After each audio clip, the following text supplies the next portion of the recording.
alegria estar aquí amb vosaltres i, d'acord amb el fons, hem decidit titular aquest acte Reformes Constitucionals a Espanya i Europa, perquè una de les coses que diem, no l'única, però una de les coses que diem és que ens sembla que una forma d'avançar i de canviar les coses és introduir reformes constitucionals. Per exemple, a Espanya i, per exemple, a Europa. Ho aconseguirem o no, però pensem que s'ha d'intentar, perquè l'alternativa és la paràlisi. L'alternativa realista a les reformes constitucionals és no fer res. No hi ha una altra alternativa. No hi ha una altra alternativa real. Podem imaginar coses, però l'alternativa a no introduir reformes constitucionals és seguir com estem ara. No hi ha cap altra possibilitat. Per tant, això és el que nosaltres diem. Demanem el suport de totes aquelles persones que creien que s'han de canviar les coses en un sentit evolutiu, que les coses s'han de reformar, han d'evolucionar cap a millor. Pensem que a Espanya i a Europa hi ha hagut canvis molt importants en les darreres dècades, pensem en termes de dècades, no tenim pressa de dies ni de mesos. Pensem que s'han fet coses importants, que avui els que estem aquí vivim millor que com vivien els nostres avis i els nostres rebesavis, que hem avançat molt, tenim llibertat, tenim democràcia. Malauradament, amb la crisi econòmica hi ha molta gent que ho està passant malament, i també les reformes que nosaltres proposem són reformes que la gent visqui millor. Per nosaltres el federalisme no és una proposta identitària o territorial, és una proposta d'organització de la societat perquè la gent visqui millor. És una proposta per trobar el marc adequat per solucionar els problemes de les persones, perquè els grans problemes de la humanitat es resolen superant la idea aquesta renaixentista de l'estat-nació, que és una idea obsoleta i que ja no ens serveix. No vol dir que els estats membres de la Unió Europea no puguin fer un servei, però els grans problemes no es pot resoldre ja un estat, un estat-nació. Pot resoldre algunes coses, però els grans problemes necessiten cooperació, necessiten diàleg, necessiten negociació i necessiten ser resolts a l'escala òptima, que a vegades és la casa de cadascú, a vegades és el municipi, a vegades és nivells més amplis, a vegades és Europa i a vegades serà el món. Aquesta és la reflexió que fem nosaltres. Ningú ha de tenir el monopoli de la sobirania, sinó que hem de treballar en un món que cada vegada més és un món de sobiranies compartides i solapades. I aquesta és la nostra idea, que estem disposats que oferim, és una idea que oferim i que estem disposats a dialogar-la amb qui faci falta, perquè nosaltres el que volem són reformes dialogades i consensuades al màxim. Volem dialogar, volem trobar acords. Per això també, tot i que ara faran propostes molt interessants, som reacis a dir que la Constitució o les reformes europeus haurien de tenir aquesta característica, perquè estem disposats a dialogar-les i tothom té dret a dir la seva. I és que m'agrada sempre d'insistir, i potser com a professor d'història, que la tradició de l'esquerra a Catalunya és una tradició profundament federalista. Ara sembla que molta gent s'ha tornat boja i sembla que nacionalisme i esquerra puguen ser coses que s'adiguen bé.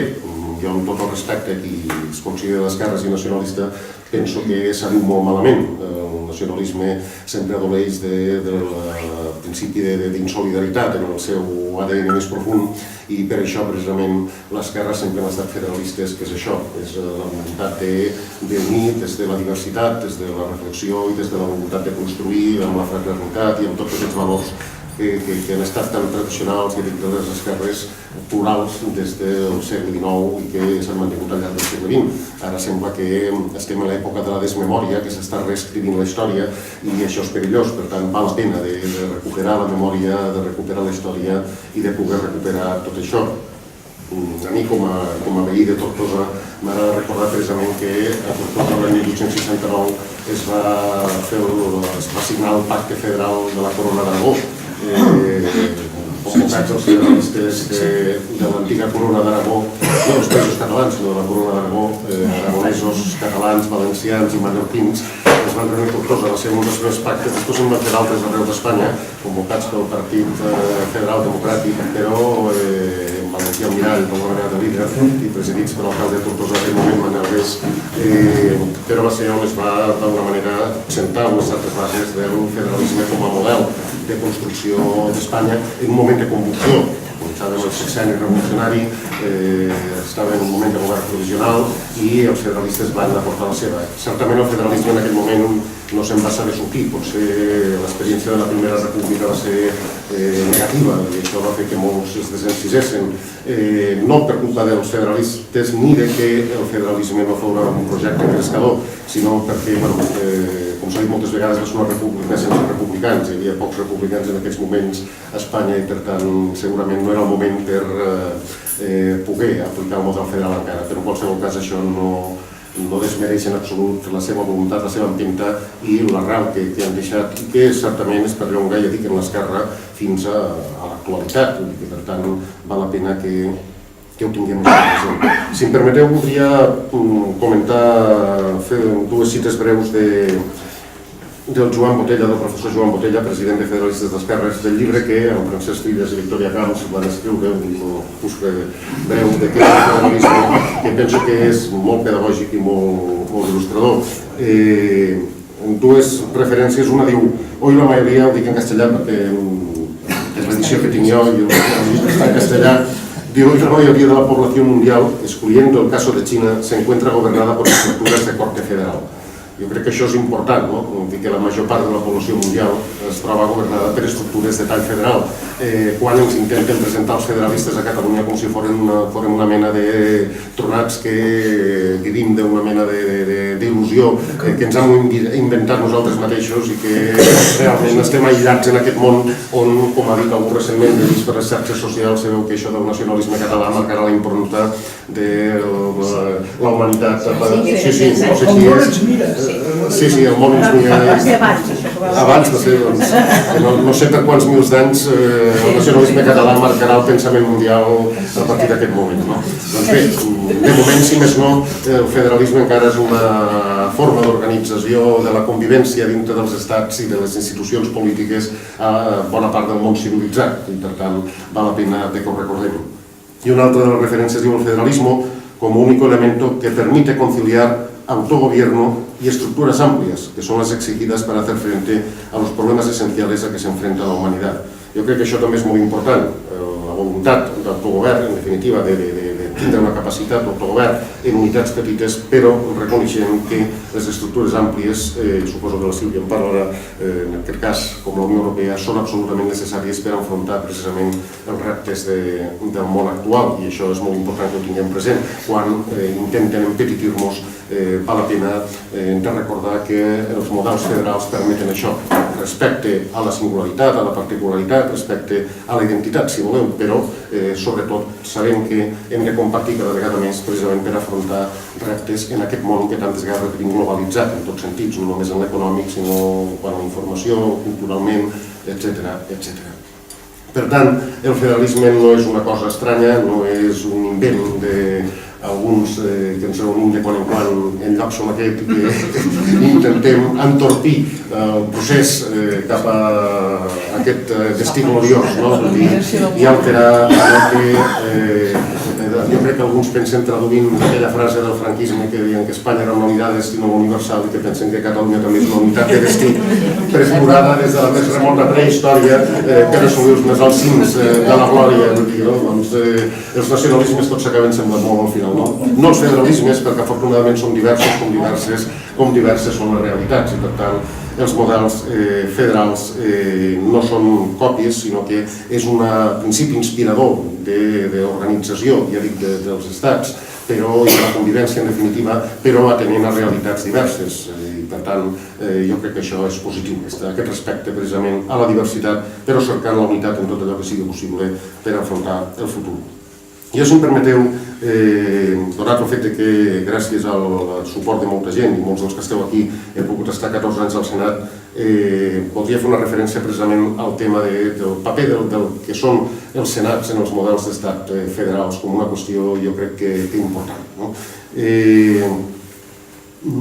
S'ha dit moltes vegades, però no sé si suficientment, que en aquest moment Espanya, cada vegada em resisteixo més a dir l'estat espanyol, però si voleu dir l'estat espanyol, és que això del llenguatge cada vegada ens força en un tipus de llenguatge que comporta una determinada ideologia. Però bé, Espanya o l'estat espanyol realment, Espanya és un estat fortament descentralitzat en l'actualitat, i això és una realitat.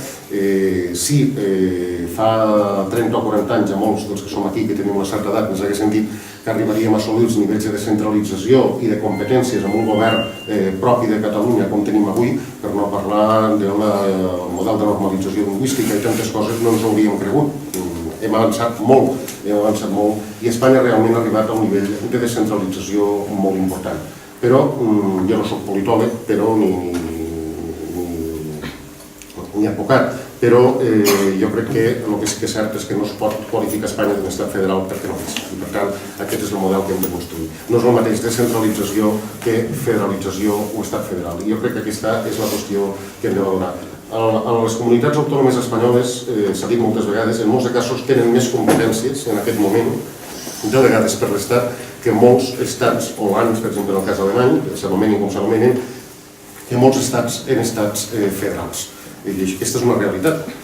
Tenim un nivell, ja dic, competencial elevadíssim. La veritat és que la bona part dels serveis que afecten els ciutadans, sanitat, educació, cultura, seguretat ciutadana i tants altres depenen del govern català. Per tant, tenim un nivell de descentralització importantíssim. Per tant, on està el repte pendent i on està la clau de que realment puguem avançar cap a un estat federal que doni millor resposta precisament a aquesta situació en què ens trobem i que realment adapte el model que es va fer amb la transició, que recull la Constitució del 78 i que sense dubte ara és necessari reformar per adaptar-nos al canvi dels temps i a les necessitats del moment.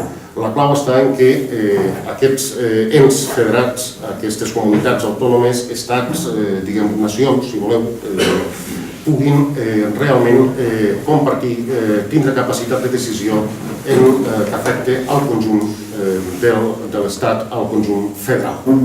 Aquesta és la qüestió. O sigui, tenim un alt nivell de descentralització, el govern d'Espanya ha descentralitzat, certament hi ha moltes competències autonòmiques, però el que no poden fer les comunitats autònomes és prendre decisions que afecten al conjunt de l'Estat. I aquesta és la qüestió. La major part dels estats federals precisament resolen aquesta qüestió amb el sistema parlamentari.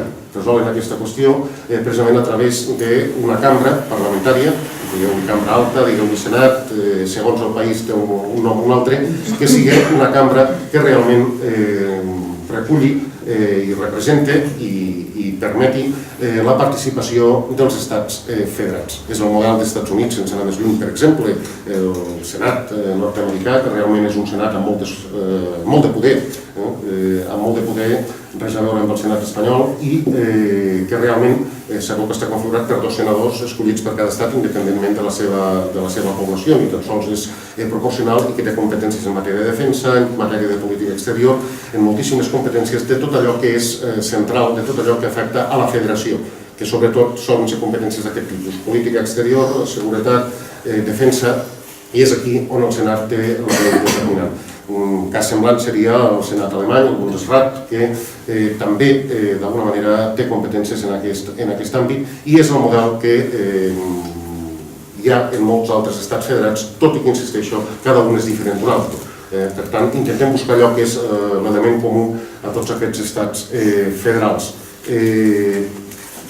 Un Senat que realment sigui representatiu dels ens federats, diguem-li, si voleu, les comunitats autònomes, per mantenir la denominació que tenim en aquest moment a Espanya, disculpeu, es pot fer un constipat.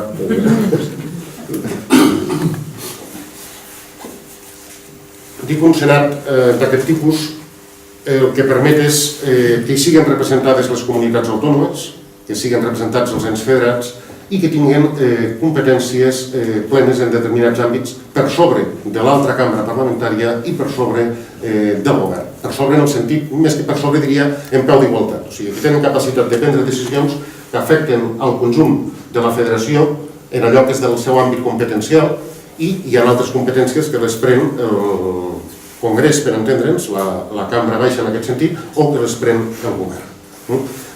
Aquesta és la qüestió fonamental. O sigui, es tracta de tindre un Senat on la representació de les comunitats autònomes i que puguen tindre capacitat decisòria, per exemple, quan als pressupostos de la federació. Cada estat federat decideix sobre els seus propis pressupostos, però sobre el finançament, en definitiva, sobre els recursos comuns de la federació, és una cosa que es decideix entre els representants dels diferents ens federats en l'àmbit del Senat. I és el Senat el que acaba tenint l'última paraula precisament en aquesta qüestió. I pot acabar decidint sobre moltes altres qüestions que siguin objecte de la federació i que per llei, per Constitució, si voleu, se li atribueixin aquestes competències. Per tant, això permet que tots i cada un dels estats federats se sentin realment copartícips i decisoris en allò que afecta al conjunt de la federació. El Senat espanyol està lluny d'això.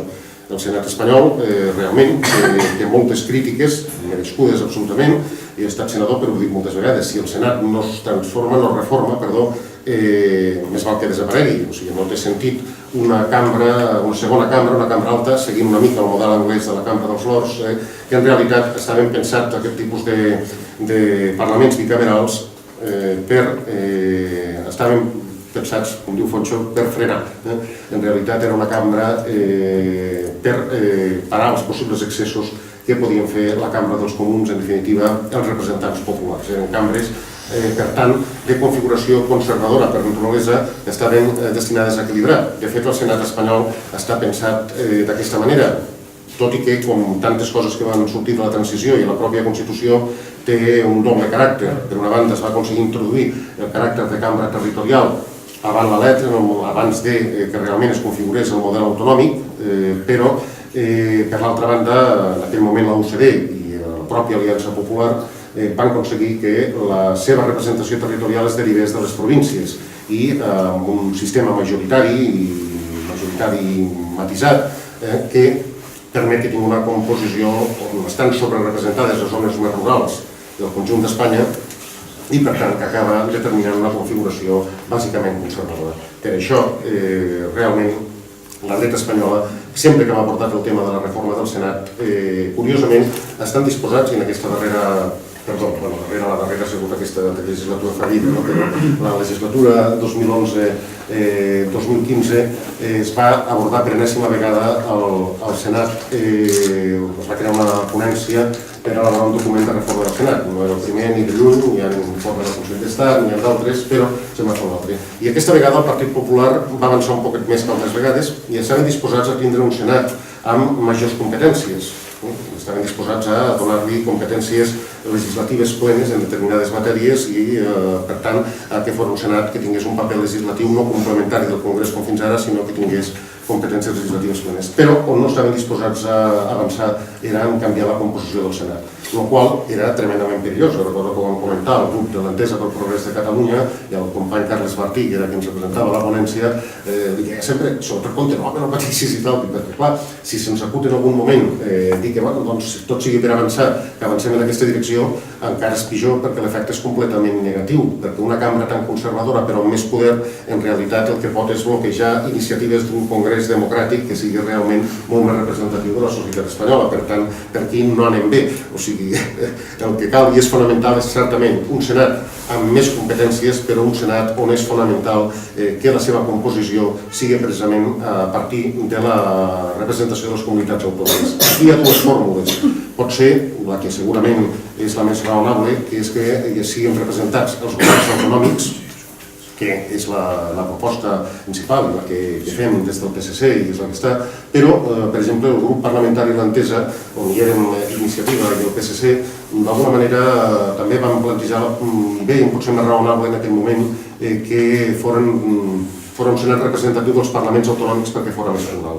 Tot i que segurament és més raonable que sigui els propis governs autonòmics perquè realment són els que, en definitiva, acaben tenint la gestió de les comunitats autònomes i, per tant, a l'hora de debatre pressupostos i a l'hora de debatre aquestes qüestions, realment és entre ells, entre els governs autonòmics, on s'ha d'abordar el debat i on s'han de prendre les resolucions. És el model alemany i, per tant, segurament seria la millor fórmula per a poder aplicar. Per tant, jo crec que, més enllà de moltes reformes que s'han de fer a la Constitució i que avançar cap a un estat federal segurament requereix molts de canvis, però un canvi que és substancial, que és determinant, que sense dubte és clau perquè realment Espanya esdevingui un estat federal, és que el Senat esdevingui una cambra veritablement territorial representant de les comunitats autònomes. Si aconseguim això, amb el nivell de descentralització que tenim, de respecte a la identitat, a la realitat cultural i lingüística, per exemple en el cas de Catalunya, i en capacitat de codecisió precisament en l'àmbit estatal, és quan realment haurem assolit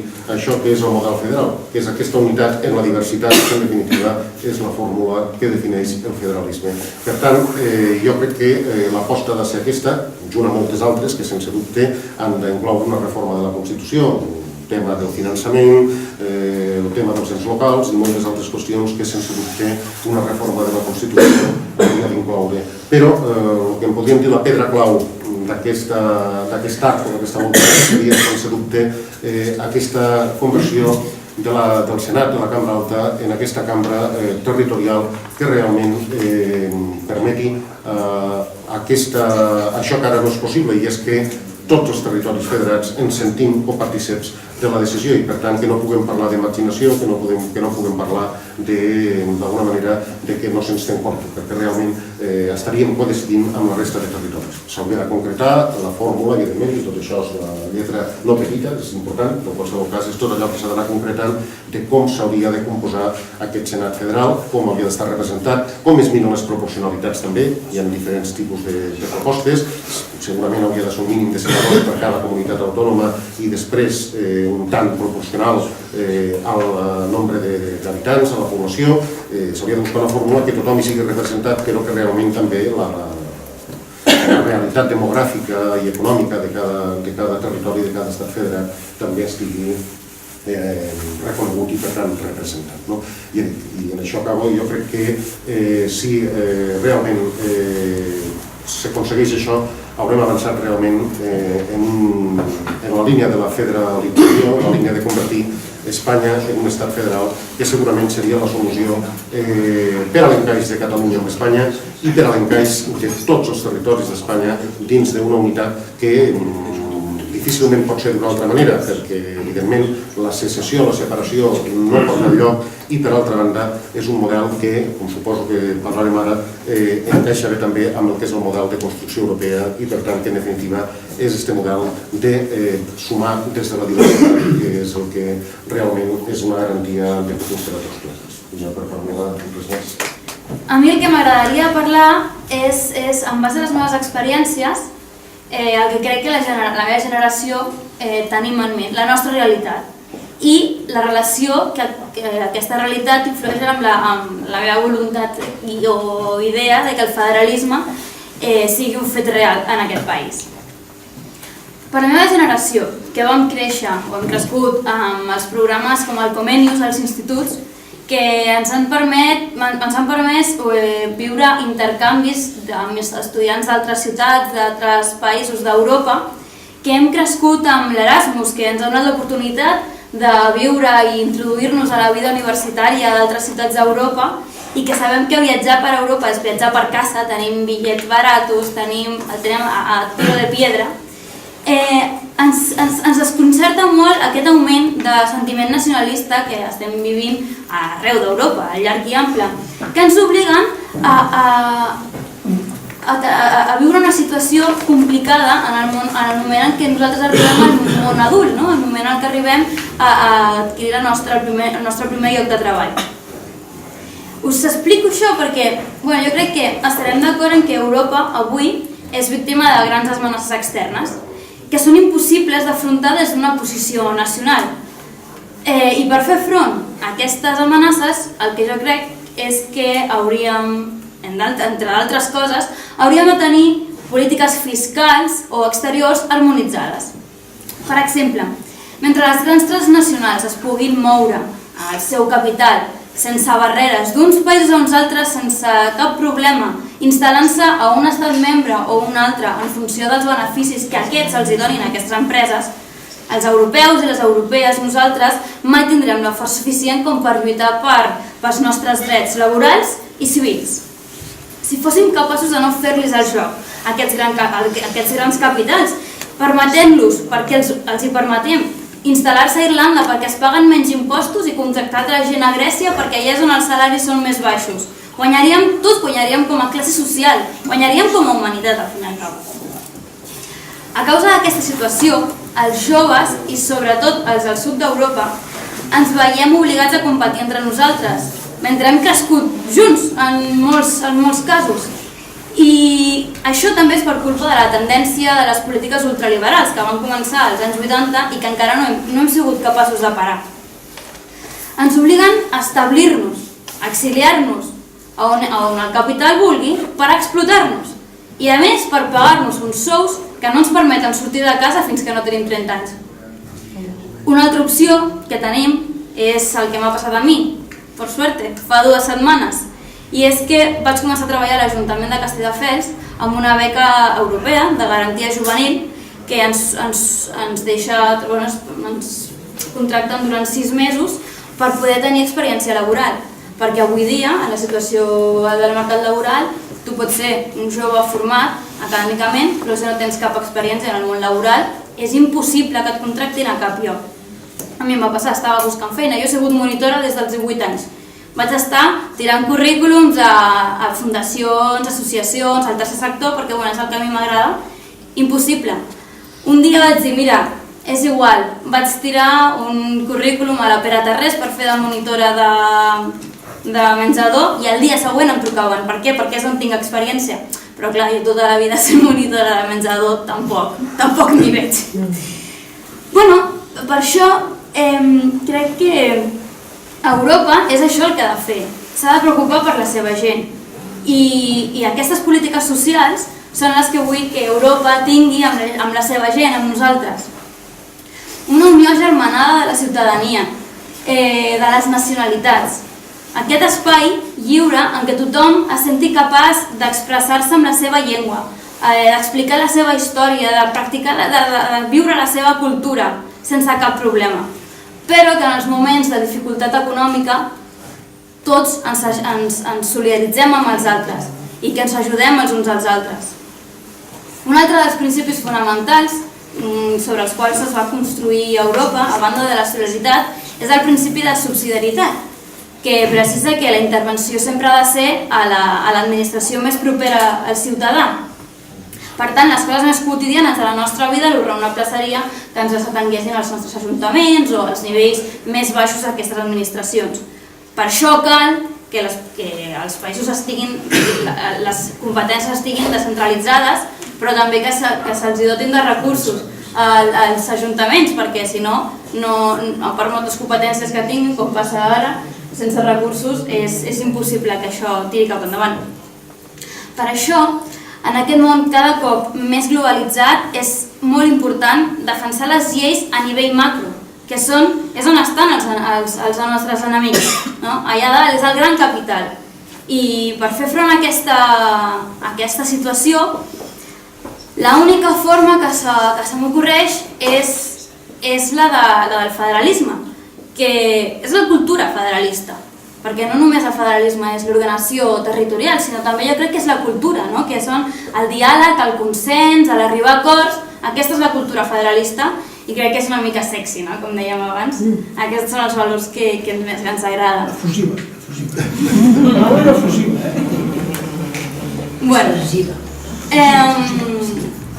També estem sent testimonis de grans problemes que serà impossible afrontar des d'una visió nacional. Estem vivint un canvi climàtic que òbviament serà inútil qualsevol acte des dels estats-nació que podem fer tot contra això.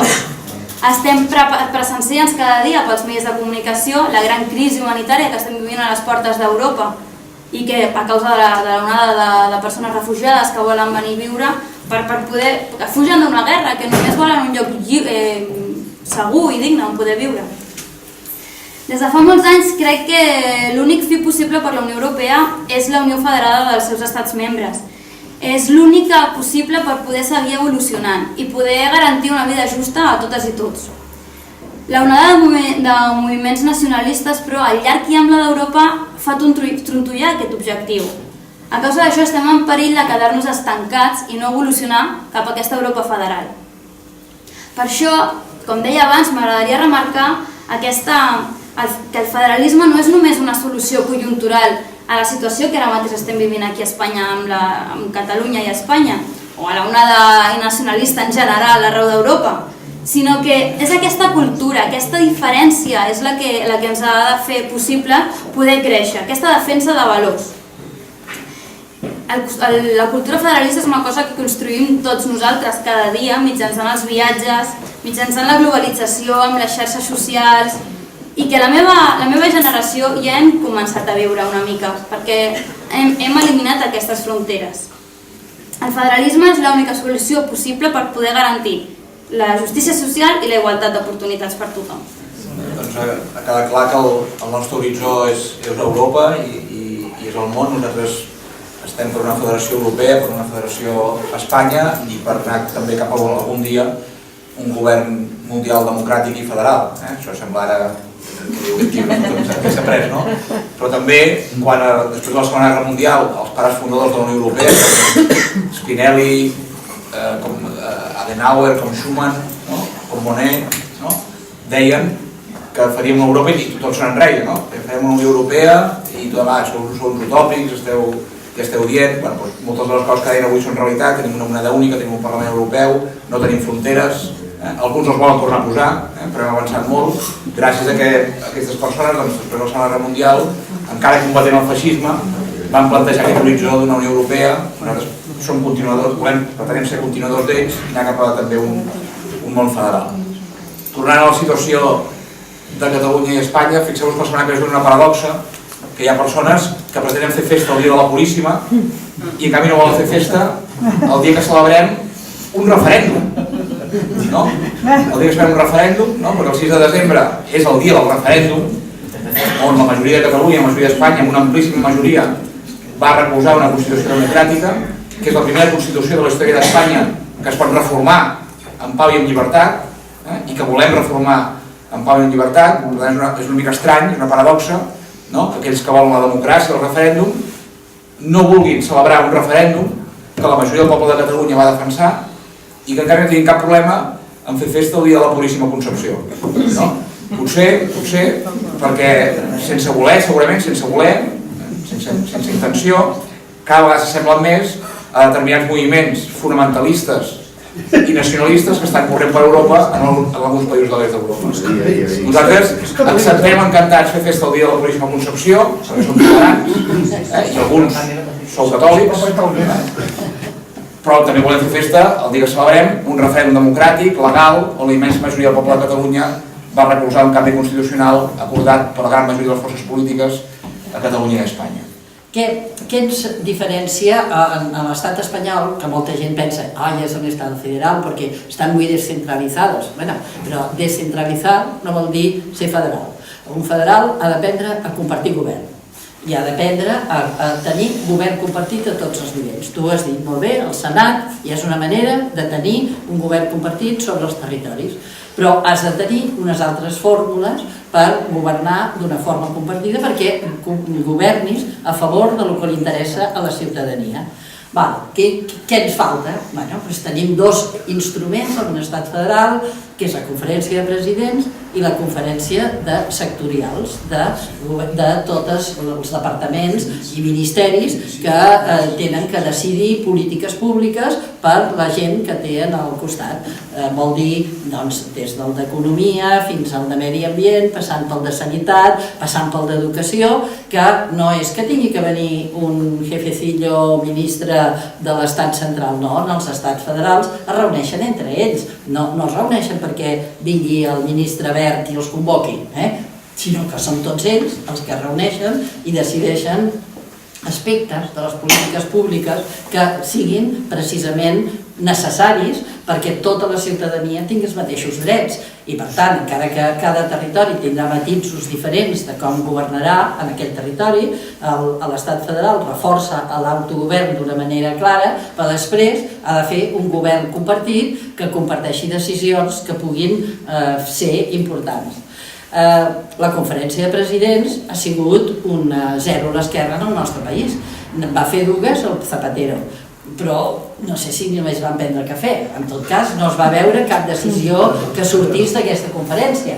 Després, ara en volen convocar una. Ara no hi vol anar el Puigdemont, en aquesta que volen convocar.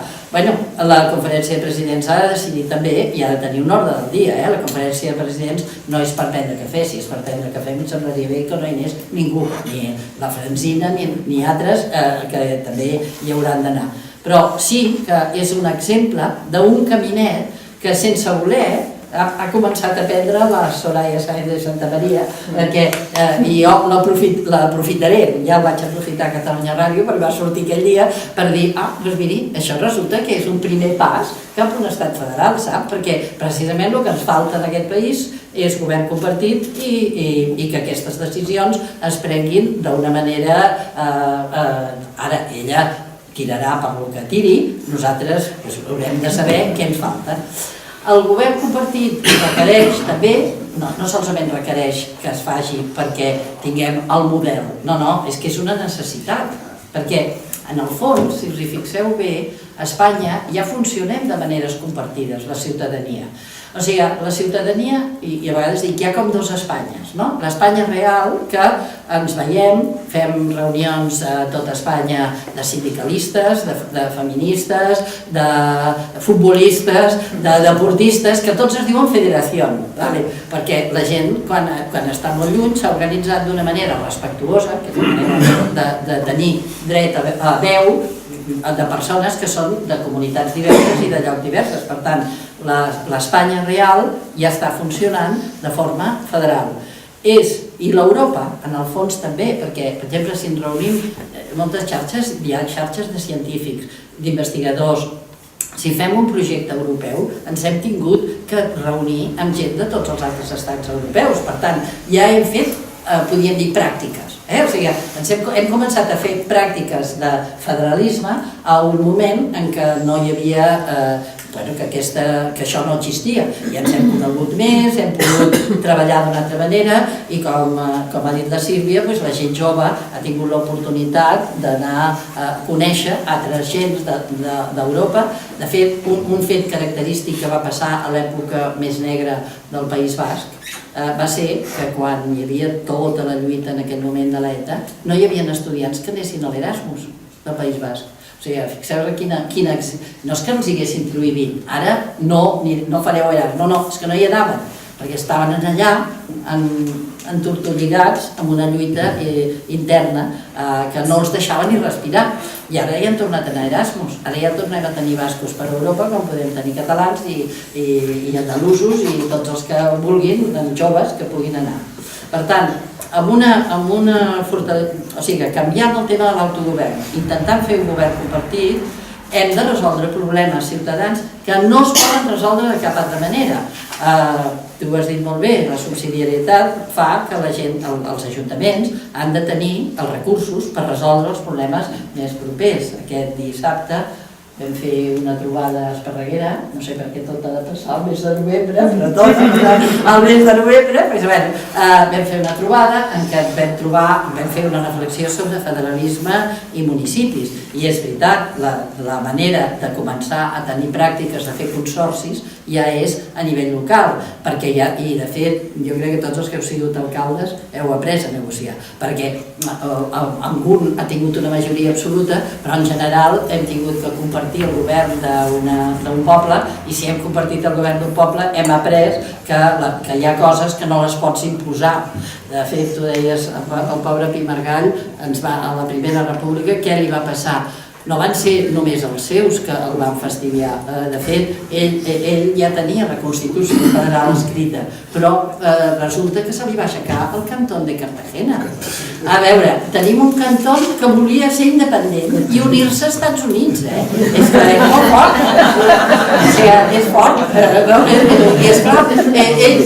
Posats a escollir, doncs. Posats a escollir, jo vull aliar-me amb els Estats Units. Clar, ell tenia una Constitució Federal redactada, ja estava preparat per poder presentar-la al Congrés de Diputats. Els seus... No nata, perquè els seus companys li van dir va, imposa-la, que ets president, imposa-la. I ell va dir, no penso fer res d'imposició, sinó que ho tinc que fer per negociació, perquè això és el que és un federal. Aleshores no començo a fer un federalisme en què jo imposo, el resta dels companys això per llei perquè ara sóc el president. Doncs no, així no ho faré. Però esclar, allò devia ser una obús a la línia de flotació de la seva moral, perquè després ha escrit moltes coses ell, perquè fins al 1901 va morir i va escriure sobretot, inclús sobre la prostitució. O sigui, té coses escrites impressionants i jo allà en tens, de llibres del Pino Gall, molt bé. Aleshores, aquí per tant tenim un país en què precisament, com que no hi ha hagut pacte ni negociació, hi ha hagut 2 dictadures, tot això ens ha fet que les pràctiques de federar, de saber pactar, negociar amb lleialtat, han sigut 0 a l'esquerra. Precisament implantades per la política del Partit Popular, que ha convertit les autonomies en els seus reines de taifes de poder, com s'ha vist en el tema de València i com s'ha vist a Madrid. Vull dir, la manera que ens hem quedat a mig camí ha sigut precisament que aleshores el poder l'han exercit cap avall i han fet servir l'autonomia com un trampolí per que Espanya governés la dreta, però no perquè hi haguessin més bones polítiques cap endins. I han confós això amb que això esto es un estado descentralizado. No, hemos descentralizado más. La Esperanza Aguirre suposava a qualsevol cosa que es fes una mica endavant.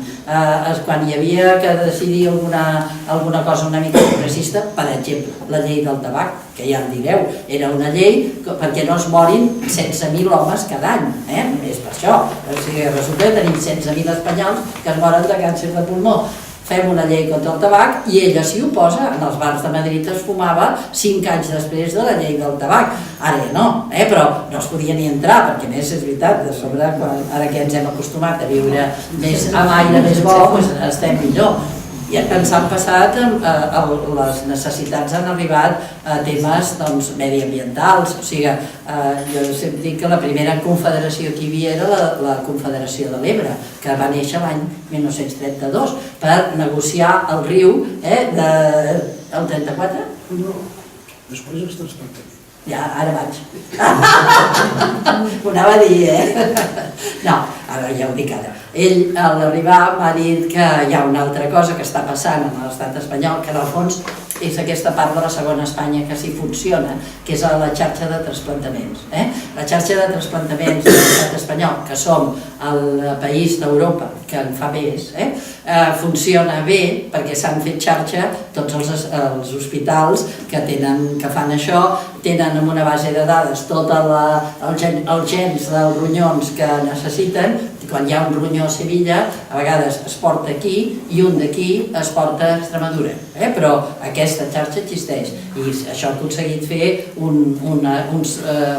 salvar moltes vides, i vides que ara són saludables. Per tant, existeix aquesta Espanya real. En la Confederació de Rius existia aquesta possibilitat. Ara no, ens oposem una autonomia a l'altra pel tros d'aigua que passa pel teu costat. El riu és federal sempre. No pot ser, els rius transporten una aigua a través d'un territori, el riu és federal, les muntanyes potser poden semblar murs a vegades, però els rius no poden ser, o sigui, no les pots parar. El món està canviant, probablement la globalització econòmica és un fenomen dels més importants que hagi produït en la història mundial, i els estats, els partits, la política, si voleu, fins i tot, encara està anclada en mecanismes i en models antics. En canvi, l'economia, des del punt de vista de la globalització, està evolucionant cap a altres estadis, continua evolucionant a marxes forçades, i en canvi nosaltres ens continuem tancant amb models antics. Per tant, hem de treballar i pensar en models que portin la política al nivell de l'economia, que portin les capacitats de decidir en política a la mateixa capacitat que decideix l'economia, si no els governs estan venuts. Els governs, mai un govern podrà generar capacitat de decisió, moviments econòmics importants governs com els que podem parlar de l'Europa occidental. Els Estats Units, la Xina, probablement són fenòmens diferents, però aquests mai podran generar capacitat de decisió suficient com per aturar o per contrastar el que es pugui produir des de l'economia. Per tant, aquest fenomen, el fenomen del pes de l'economia, és el que d'alguna manera, després de la crisi que es produeix en els tigres asiàtics i també de la crisi que produeix la globalització financera, aquest fenomen pels ciutadans es fa molt més patent. I llavors jo crec que una de les qüestions que es planteja ja a nivell més del carrer, més de com els ciutadans viuen la política, és que tenen la sensació que això que ho estem més o menys teoritzant, però ells també, els ciutadans ho veuen, que és la sensació de la incapacitat de la política per gestionar l'economia. La incapacitat en què moment de la política per gestionar l'economia. I per tant, per això es produeixen segurament una part de tots aquests fenòmens populistes que en aquest moment estem veient que s'estan estenent pel món. Vull dir, no acabem la llista, perquè en tenim una llista recent i en tenim una llista, diguem, a la cantonada, no? Vull dir, venim del Brexit i del Trump i demà hi ha una votació a Itàlia i a Àustria. I veurem què passarà. I d'aquí 4 dies veurem què passarà a França. I veiem com tot aquest fenomen populista està generant-se, però aquest fenomen, una mica, jo crec una mica que les connexions aquestes tenen el seu origen, en part, en una certa desesperació dels ciutadans, de que la política no és capaç d'aportar-li solució als seus problemes i veuen com la globalització està produint un desplaçament de la riquesa, on està produint solucions que cada cop tenen un nivell de desigualtat més important, el nivell de renda desigual, i com no a tots els hi va igual. I n'hi ha uns que els hi va més bé, i hi ha una certa acumulació de poder econòmic a nivell mundial, si vol dir-li, però també a nivells més de regions econòmiques també es podria segurament comentar. Jo crec que aquest és el fenomen que estem vivint amb més intensitat i que els ciutadans davant d'això es posen,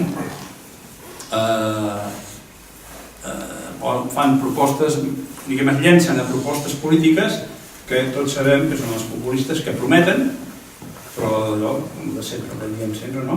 Que prometen solucions fàcils a problemes complexes, i això no és veritat. Problemes complexes, el món s'ha complicat molt i per tant hem de trobar solucions. I d'alguna manera, finalment, això, és que ara recança per la massa del Rodri Cantú. No sabia que no soc el Rodri. No sabia que t'hi havies dedicat a això. Bueno, però ja he vist. Però bueno, aquest el que fa un plantejament, diguem, quan diu el trilema, diu, escolta, hi ha tres qüestions que hem de tenir en compte: la globalització o l'evolució econòmica o el creixement econòmic, dieu-li com vulgueu, la democràcia i els estats, i la governabilitat, dieu-li com vulgueu. I la seva tesis final és dir, les tres coses alhora no poden ser. Les tres coses alhora no, és impossible. No podem créixer econòmicament, continuant tenint estats-nació, per dir-ho d'alguna manera, i que a més funcionin democràticament. Les tres coses alhora, la seva tesis és dir, no, això no pot ser, sinó que hem d'optar, diguem, per parelles. Si volem un món que funcioni econòmicament bé, doncs serà molt poc democràtic i van fent cap a les dictadures.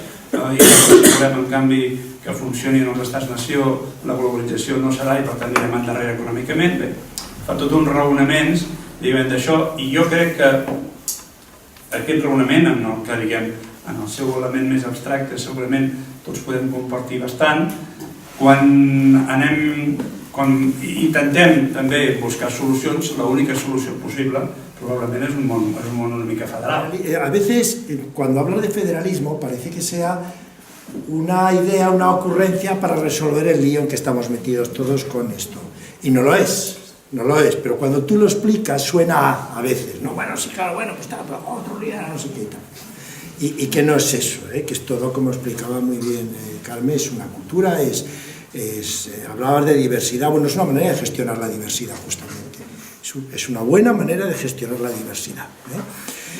Pero sobre todo quería decir una cosa, Europa. A ver, yo creo que a veces no entendemos bien lo que es Europa, lo digo de verdad, no lo entendemos. Hay que leerse los papeles de cómo está hecho Europa. Europa no existe, este es el problema. Europa estaba en construcción y cuando nos ha cogido la crisis por el medio había cosas como lo del euro y la acogida a Europa a medio hacer, porque detrás no había una autoridad monetaria, ni una armonización fiscal, etcétera. Europa no está hecha. Europa no es ni una nación clásica ni una nación federal, no existe. Cuando nos metemos con la Merkel, pues somos muy injustos, porque, claro, la Merkel defiende los suyos, no es que mande en Europa, es que simplemente defiende los suyos. No existe un gobierno europeo. El gobierno europeo sigue siendo los conjuntos de los ministros o de los jefes de Estado cuando se juntan y deciden, pero deciden pactando entre ellos cada vez. El problema, por ejemplo, que tiene Europa en el caso de los refugiados es que no hay ningún instrumento en Europa, porque no hay un gobierno europeo con una política europea al respecto que permita afrontar eso si un gobierno no quiere. Por eso Hungría podría decir, no me da la gana, y no pasa nada. Porque no existe Europa. El problema justamente es que, cogiendo lo del dilema de Rodri, que además que es que cuando le dices es que es esto, ¿no? Que tenemos que ir a una Europa federal, porque al menos como un paso más intermedio hacia una federación mundial, que eso nuestros tataranietos igual lo ven, pero al menos a una Europa federal, porque si no seguirá habiendo competencia fiscal, entre países de la misma Europa, y esto es un desastre. Claro, si yo me puedo ir aquí, me puedo decir Luxemburgo, resulta que es un paraíso fiscal, pues ya me diréis qué es esto. Pero, insisto, y esta es la idea que quiero transmitir, a veces hay que entender muy bien lo que es Europa, es que Europa no existe. Europa sigue siendo unos cuantos países que se han puesto de acuerdo en unos puntos determinados sin que haya propiamente una estructura de Estado. Europa no existe. El Parlamento Europeo no da cuenta de verdad, no pasa cuentas de verdad al gobierno, porque no hay ningún gobierno, porque el gobierno es el conjunto de los ministros de los diversos partidos, y hay un problema muy gordo. Como Europa se vaya atrás, quiero recordar que una crisis como la que estamos pasando en el siglo XX se resolvieron con guerras mundiales, con guerras europeas.